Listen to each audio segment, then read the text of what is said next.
Alam mo, Mr. Chair, disclosure, nung last hearing, nakita kami ni Colonel Garma sa loob ng CR. Nagtaka ako bakit niya ako niyakap.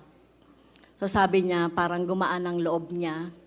Well, sabi ko, buti na lang po nakikipag-cooperate kayo para makita natin yung katotohanan. At ang sabi niya, yung kanyang anak ang nag-push sa kanya na magsabi ng katotohanan. At yung nakagaan sa loob. Alam niyo po, bilang ina, ako po, ina po ako ng 2 lalaki.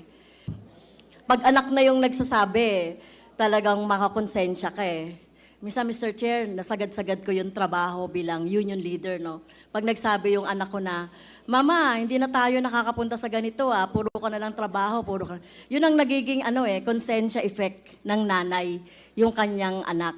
At buti na lang ay nag-cooperate si Colonel Garma. Alam ko yung sinasakripisyo ng isang